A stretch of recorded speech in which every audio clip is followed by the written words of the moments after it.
Is the FX3 worth it? Let's get into it. A few months ago, I recently picked up the FX3. Main reason was because my main workhorse, which was the Canon C70, is currently going through some repairs. And I wanted to try out something new, try out something different.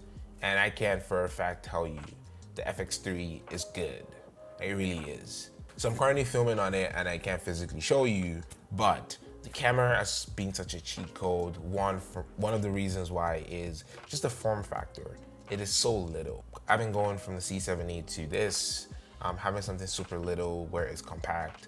I've been able to just put myself in any position without worried about the size. Like, it's not too intimidating because I know the C70 has an intimidating look. Second reason is, as small as it is, the images you get from it, it's ridiculously good. Like, I've been able to just get some stunning footage and I just question myself, like, how far else can I push this camera? Because it's still new, I'm still learning the techniques in and out of it, especially coming from Canon. It's so little, but it's so powerful, and it's actually scary how good it is. Like, the footages are just crisp, crisp, sharp, and just has such a very beautiful look to it. And I don't know how to explain it until you actually just edit off it. It's ridiculously good. Third reason is the dual base ISO.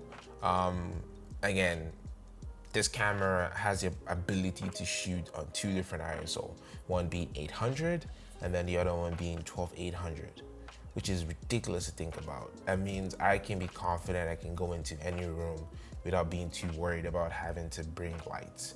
Have you ever been in a situation where you want to put lights, but you can't because it's out of your control? But this camera, I'm a little bit more confident being that I can put it into any room and I'm not worried about, oh, it's gonna be a problem. I can go into any room and I'm confident enough that I'm gonna be fine. Again, because I have that dual base ISO. So that feature alone is such a cheat code when it comes to my filmmaking. I'm like, okay, I'm solid. I'm not too worried. Although as much as it's perfect, it does have its fault. One of the biggest one for me personally is the screen. It's not the biggest, it's very little. And coming from a larger screen on the C70, it is a struggle. So having that smaller screen size is a little bit questionable. Other than that, so far, I'm still using it, I'm still experimenting. I'm still trying to figure out, what works with the camera, but that's been my biggest one. The battery life isn't too bad. As much as I'm used to a bigger battery from Canon, I know if I rig this up, I'll be fine. But the battery life has been off and on.